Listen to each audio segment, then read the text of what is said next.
Всем привет, это опять я.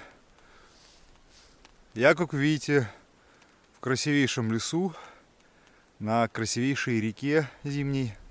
Я на рыбалке. Сейчас третий день. Первый день мы просто ехали на машинах, весь день.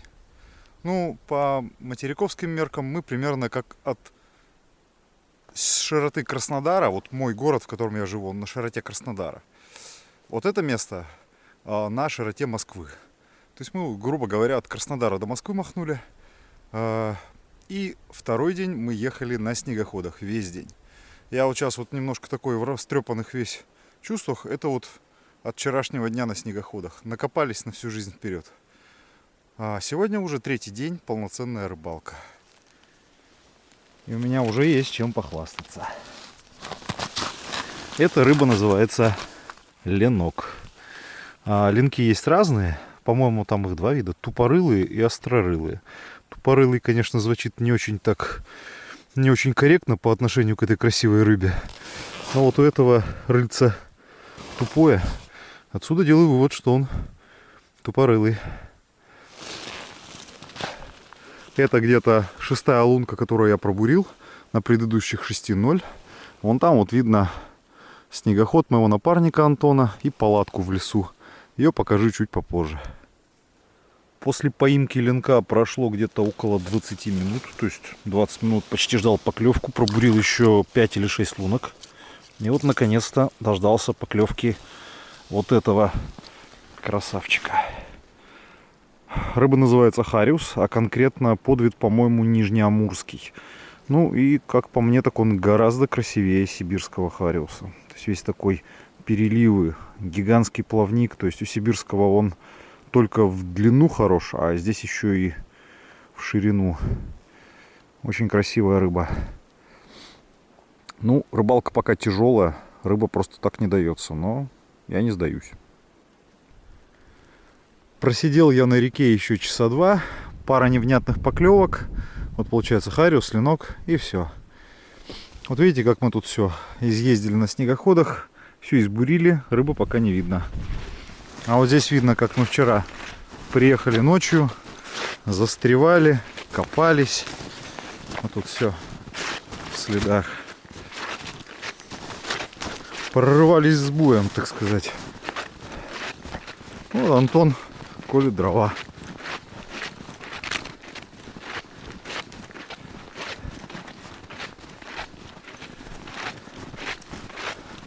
Вот, чтобы поставить палатку, почти метр снега пришлось выкопать. Привет, привет! Вот все наше барахлище тут. Вот эти сани почти наполовину заполнены топливом. Огромный вес. Заснять поклевку, к сожалению, пока не представляется возможным. Рыба клюет очень редко. Но вот сейчас вот такой вот прекрасный ленок. Весу в нем, ну, где-то кило... Воткнулся как торпеда. Кило 300 где-то, может 1,5. Вот на мою любимую клюшку Коатак и на опарыша. Фу, по реке очень трудно передвигаться. Много снега с водой. Поэтому вот подъехал на снегоходе, лунку пробурил. Если ничего нет, еду дальше. Вот здесь лежит все, что получилось у меня поймать за день на вот этой красивой, суровой и негостеприимной реке. Вот один ленок кило 300, где-то 1,5. Вот этот ленок грамм 700, может 800. Ну и хорошие хариусы грамм по 300 где-то, по 400 может быть даже. Такие прям вот самый первый, прям, я бы сказал, очень большой для вот нижнеамурского хариуса. Так, ну рыбу я буду готовить через где-то полчаса. Пока надо по-быстрому закусить. Кабачковая икра и плавленый сыр. В палатке уже... в палатке уже какие дела творятся. Отдельно стоит обратить внимание на мои штаны. Штаны покрыты сплошной коркой льда. Дело в том, что на поверхности льда вышло очень много воды. И приходится ходить в воде, ну, как минимум по щиколотку, а то и глубже. И вот она брызгается, и все вот эти мокрый снег Все вот эти брызги так или иначе налипают на штанинах. Чувствуешь себя рыцарем в доспехах. Ходить трудно. И тяжело. Они же утяжеляют. Апофеоз рыбацкого дня. Вот здесь в миске разделанный хариус и икра хариуса. Вот здесь в сковородочке жарится ленок и хариус. А вон там вот варится такой нехитрый супчик из ленковых и хариусовых голов. Ну и немножечко там филе тоже есть. Уже утро 4-го дня. Только-только встало солнце. Вот наш скарб, пожитки, снегоходы. Палаточка такой, островок спокойствия и безопасности. Печка внутри. У нас печка медленного горения, которая не обеспечивает там какой-то колоссальной температуры внутри палатки. Там. Она где-то держит температуру в районе +3, +5. А на остальное уже рассчитано наше снаряжение. Утро традиционно все-таки начинается с каши. Здесь каша быстрого приготовления, ну и зерновой кофе с рогачевским молоком. Сейчас вот поем и рыбачить. Еще вот такая вот утренняя процедура. Вчера где-то было -1, -2, оттепель. Ездили по снежной каше по реке.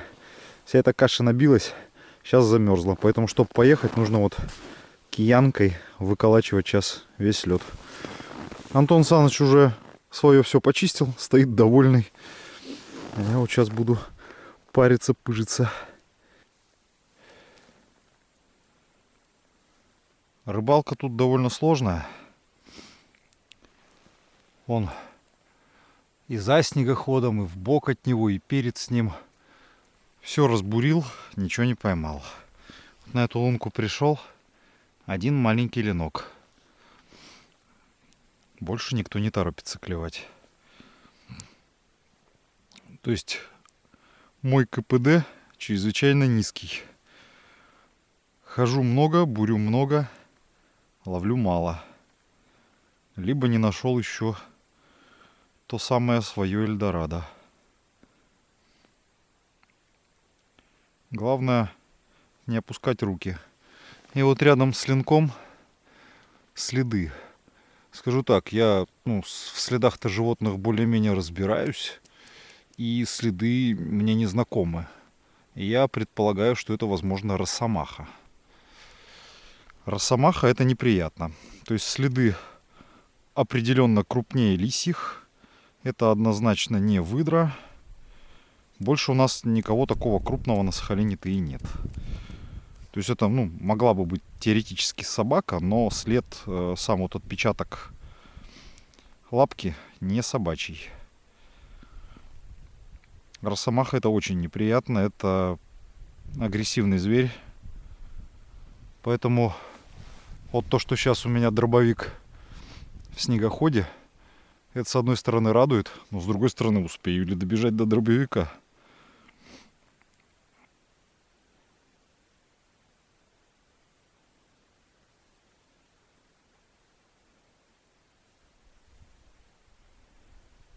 О, вот она, вот она, вот она. Фу, голец. Вот кого здесь всегда рад видеть. Голец тут не самая частая рыба в улове, но, поверьте, не менее желанная. Вот такой вот красивый гольчик. Отлично. У меня уже за сегодня в активе получается 2 ленка и вот 1 голец. Ну-ка, еще кто-нибудь. Так-то место, получается, найдено удачно. Это не основная река, это один из рукавов. То есть она разветвляется на несколько рукавов. Я вот в рукав заехал, тут воды поменьше, течение послабже. Нет таких больших глубин. И вот рыбка поклевывает.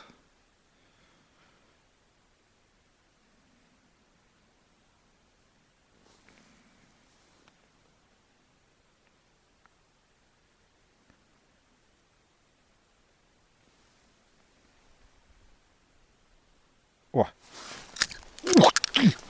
Ё-моё, удочку сломал. Чё, еще и сошел? Ёлки-палки. Да, выломал кусок удочки. Так, опять клевал. Опять, по-моему, клевала. Ё-моё. Еще и удочку сломал. Офигеть. Ну, как бы, удочка такая, китайская, обычная. У меня в санях в снегоходе лежит финский дельфин. Ну, сейчас, наверное, возьму дельфина. Офигеть. Рыба была, ну, не сказать, что очень прям крупная. По ощущениям, не так крупна, как вчерашний ленок на 1,5. Ну, наверное, килошка, может, чуть меньше. Как всегда, при помощи старой доброй изоленты починил удочку. Ну, я надеюсь, что починил. И заодно пробурил рядом лунку под вторую удочку. Вот это как раз уже финский дельфин. Она, я надеюсь, покрепче. Сейчас вот попробуем с 2 рук. Здесь блесна, а здесь мормышка с икрой. А на блесне опарыш.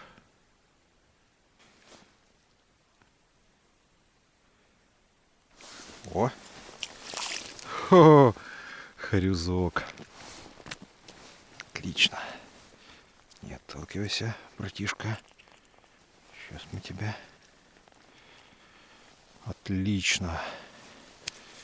Ну-ка, ты там один? Или у вас там несколько?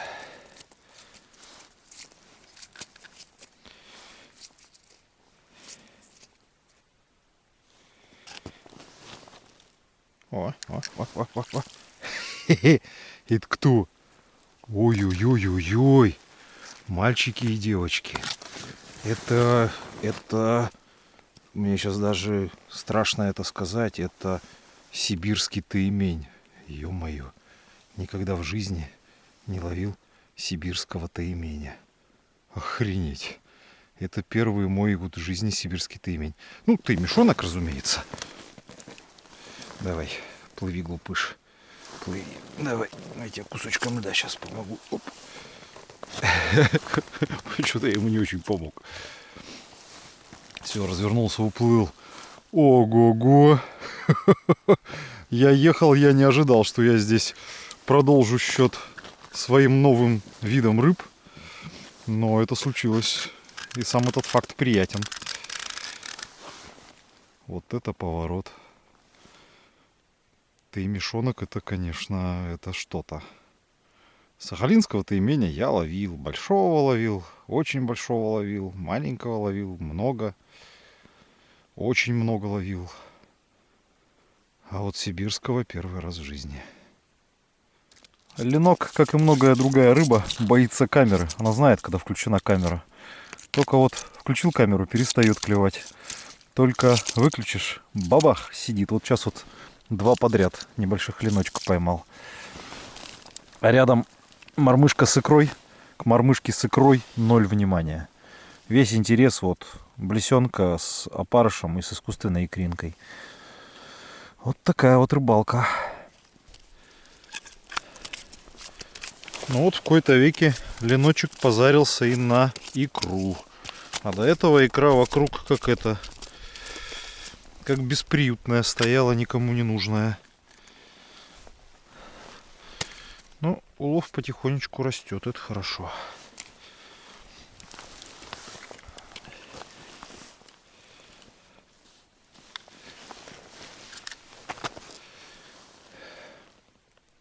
Капризная тут рыба. Но сегодняшний день по количеству, конечно, скромно. По весу уже приятно. Итогами дня я уже доволен, несмотря на то, что день только клонится к вечеру. То есть у меня еще где-то часок на рыбалку-то есть. А я уже прям доволен результатом.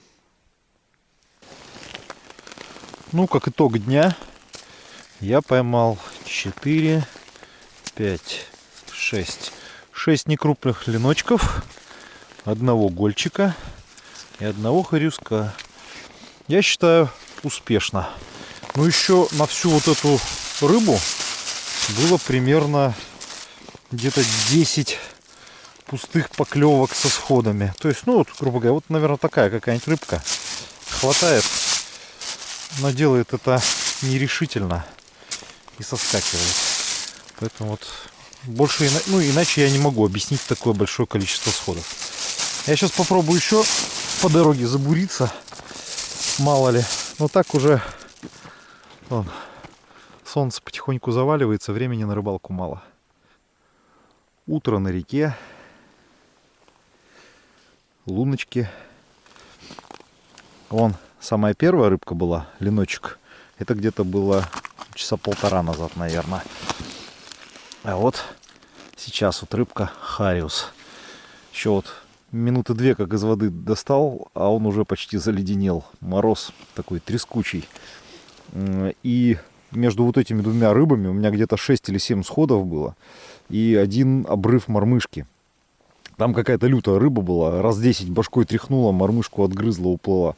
Поэтому я вот снарядил удочку с плетенкой, катушку с фрикционом, чтобы хоть как-то иметь шанс побороться со зверем.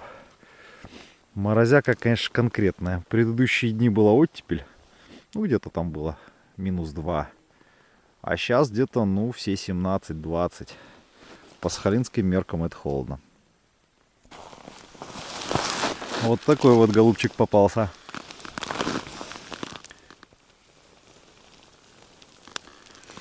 Красивая рыба. Не сказать, что прям очень крупная. Я даже в эту поездку ловил покрупнее. Но вот как раз сейчас я, когда его вытаскивать, конечно, с плетенкой и на вот такую удочку, конечно, намного увереннее получается. Рыба все-таки на коротке упирается. Ну и даже вот такая не крупная, она все равно сильная. Отличный ленок. Просто суперская рыбалка получается. Снасть с плетенкой себя полностью оправдывает. Хорошая рыба не срывается и надежно подсекается. Но в этот раз это, ребят, голец. Это голец. Это шикарный, крупный голец. Которого я, ну скажу вам так, я его прям продирал. Прям вообще в лунку не хотел заходить. Крупный. Кто-то попался и не хочет заходить. А не, зашел. О, таймень! Таймень! Опять сибирский таймень. Ёлки-палки. Вот, наверное, кто-то тоже таймень, только покрупнее. Отгрыз мне мормышку. Охренеть. Вот это да. Вот это рыба. Вот это, черт, на щуку похож. Даже на тайменя, на нормального, на нашего не похож. Офигеть, рыба. Так, надо его сейчас аккуратно отцепить, сфотографировать. Мне же никто не поверит без фото. Так. И потом аккуратно отпустить. Ну, да, так и есть. Ты мешонок.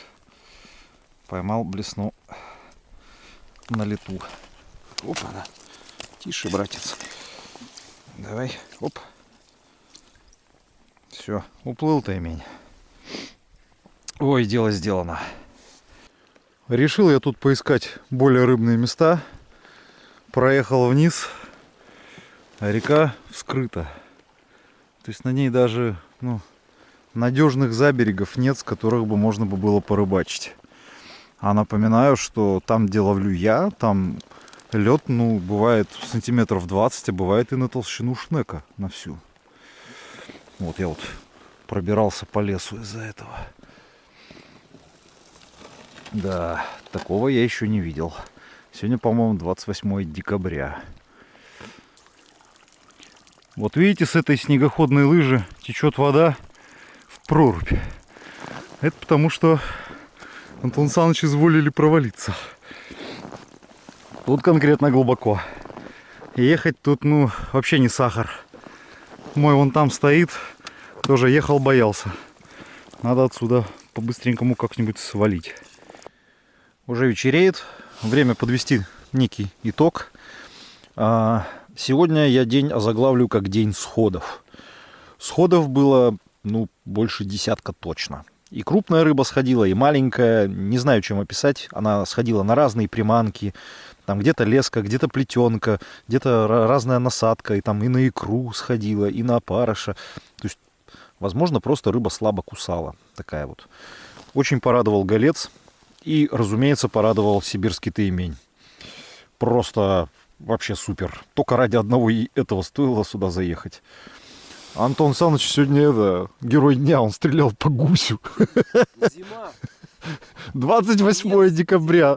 2 стаи гусей на воде сидели.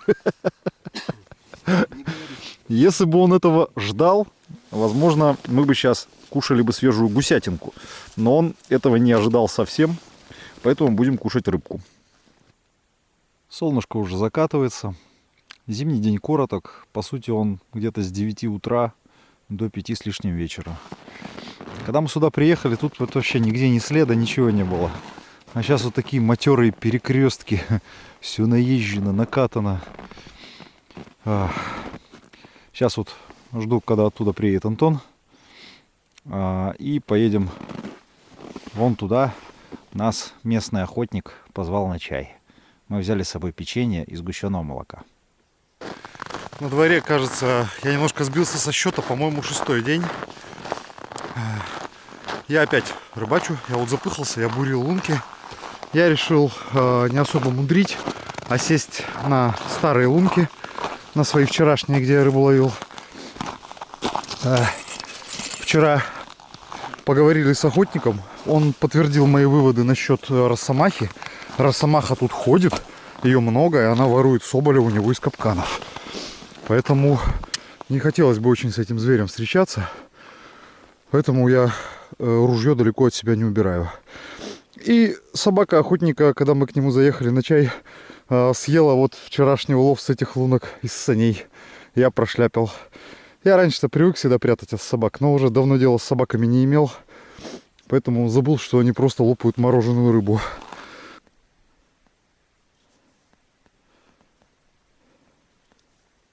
О, поклевка сошла. Сошла. Как вчера тоже. Слабые такие тычки. По-нормальному-то она уже за секунду, за полторы должна съесть. Она только, получается, как-то слегка-слегка прикусывает.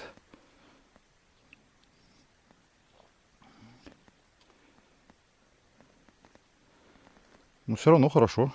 Первая поклевка есть. Засчитано.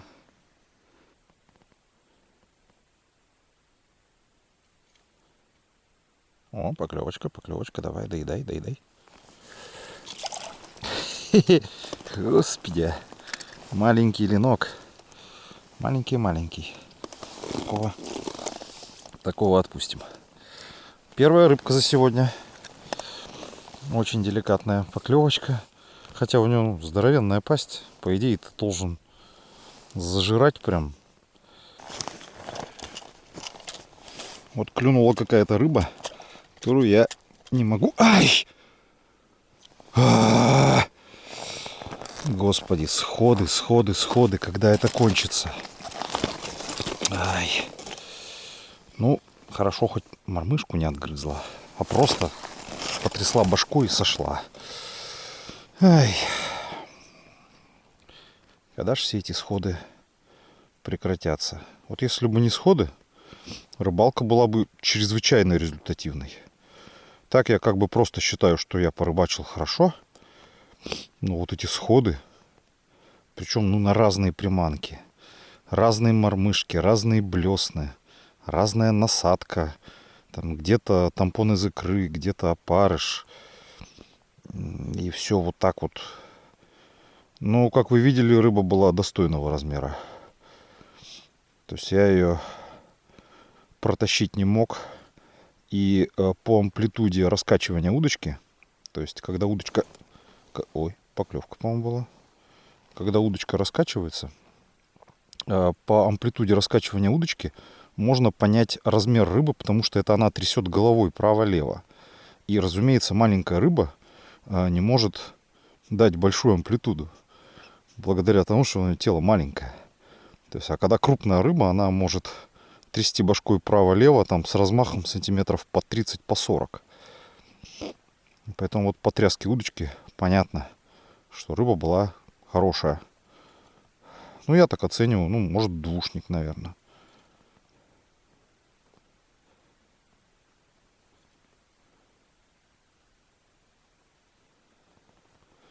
Ай. О, поклевка. Кто-то маленький водил. О. Ну, кто-то не такой уж и маленький. Ай! Ай, вы сами все видели. Сходы. Что не так? Вот, что не так? А, елки-палки. Разогнула крюк на мормышке. Ну, вот, в данном случае понятно, почему сход. Разогнут крючок. Сейчас мормышку заменю и буду продолжать рыбалку.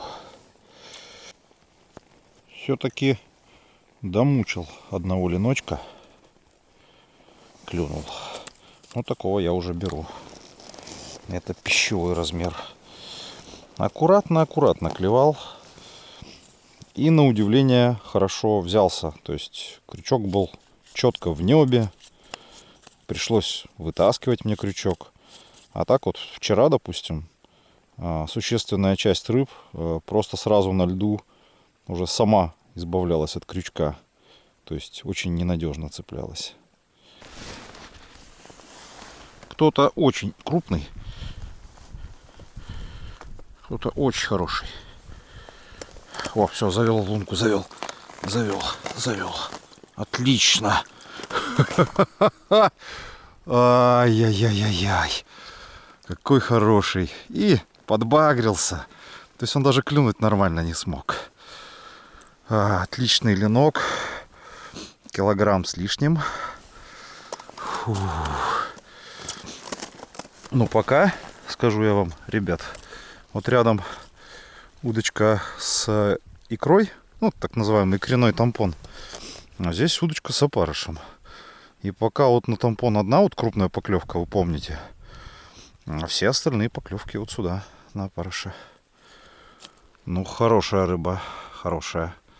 Наверное, даже не килограмм, а так, может, не знаю, кило 100, кило 200. Хоть сегодня это и единственный хариус, знаете, он очень порадовал размером. Здоровый прям, вот слоны клюют. У меня на этой реке осенью такой хариус редкость. Прям, ну это почти трофей осенью. А зимой, ну, я маленького-то хариуса-то и даже и не увидал. Ну, к слову скажу, что весь мой осенний опыт ловли на этой реке мне не пригодился. Пришлось заново понимать, как стоит рыба, что делает рыба. В том числе вот такой вот веселый харюзок. Сегодня рыбалка была короткая, только до обеда. Вот, Антон Саныч уже погрузился и ждет, пока докопошусь я. А я еще копаюсь.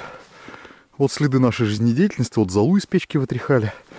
Вот яма, в которой стояла палатка. Вот мы уже тут наездили. И что самое обидное, когда мы сюда ехали, мы проваливались в глубочайшем снегу сразу по пояс. А теперь вот чуть больше щиколотки проваливаешься. Морозы стояли под 28, 30, 24. И все прекрасно замерзло. Почему не раньше? Опа. Рыбалка рыбалкой, но охота тоже не забыта. Рябчик. Одна из моих самых любимых птиц в плане охоты. Вон там вот Антон Саныч продирается сквозь кусты. Тоже одного шмякнул. Отлично. И порыбачил, и поохотился. Все сразу вместе. Все как мы любим. Правда, снегу по колено. Пока за этим рябцом тут побегаешь, 7 потов сойдет. Как вы видите, я уже дома. Разделываю рыбу. До дома мы также добирались 2 дня. Особенно без приключений. Леночки вот. А здесь уже выкладываю в емкость под засолку леночков, хариусов. Вот в центре галечек. Сейчас их пересыплю солью ненадолго. слегка подвялю и буду коптить. А вот этих вот крупных линков придется разделывать на пласты. Солю я эту рыбу очень просто. Как всегда, жалея соли. По чуть-чуть вот так вот сверху. И потом еще каждой рыбке отдельно вот расправлю брюшко. И в брюшко насыплю тоже по щепотке соли. Вот уже показан промежуточный результат. Внизу маленькие линки хариуса и голец уже подсоленные. Над ними лежит филешка большого линка. Солью, как вы видите, я только слегка окропил сверху. То же самое касается и линков покрупнее. Они подсоленные, ну так, еле-еле, совсем слегка. Вот сейчас они ночь у меня постоят под этой солью, потом я их подвялю, а потом буду коптить. Ну и как вы понимаете, я все подготавливаю к копчению. Но дело в том, что у нас пока инспекция строгого инспектора. Инспектора немножко зажало дверцей. Вот пока инспектор не проверит, ничего коптить не буду. Киса просилась стать инспектором по контролю качества. Но я не думаю, что она будет беспристрастна. Вот рыба, готовая к копчению. Она, как видите, завялена. Так, опилки загружены. Включаем воздушный насос. Все заработало. Теперь так вот зажигалочкой подпаливаем.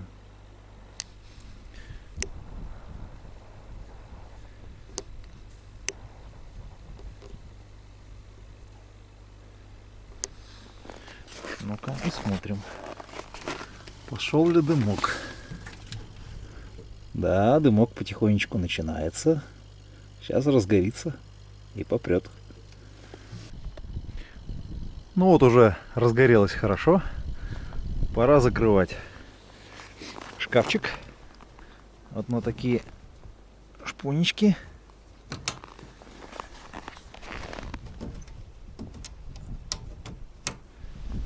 Ну и все. Дело за малым. Надо подождать. Ну и периодически я хожу проверять, как идет копчение. Минус в том, что дует сильный ветер. И помимо компрессора, ветер вот сквозь эти отверстия раздувает опилки еще сильнее. Не знаю, как, не знаю, запаять, что ли, одно отверстие. Вот опять ветер дунул. Ой, ой. Ух, какой дымовал. Да, рыбка прекрасно коптится. Прошло уже 4 часа. Копчение закончено. Но что характерно, я вот отключил насос. А из-за сильного ветра все равно продолжает раздувать щепу. И все равно продолжается копчение. Поэтому сейчас буду просто отсоединять колбу. Так, где инспектор? Инспектор покинул свой пост. Вот как выглядит готовый продукт. Еще дымок до конца не угомонился. Из-за ветра не получается потушить полностью колбу. Но рыбка уже выглядит отлично. Прекрасно пахнет. Особенно вот эти вот крупные линки. Вот что получилось в итоге. Это, как вы видите, копченый ленок. Он немножечко отвиселся, избавился от слишком острого вкуса дыма. Вот такие вот получились кусочки. Это уже без костей, без кожи. Я когда такое увидел, я сразу понял, что без вареной картошки мне это дело не пережить. Так, и тут еще есть такая штука. Сергей с города Темрюк прислал, ну, судя по надписи, вода питьевая, не газированная. Ну что же, водой из города Темрюк это дело можно и запить. Или наоборот, сначала водички.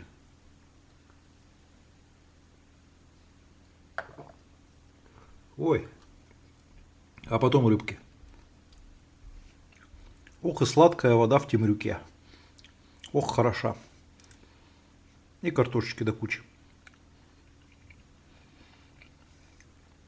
Всем пока-пока. До свидания.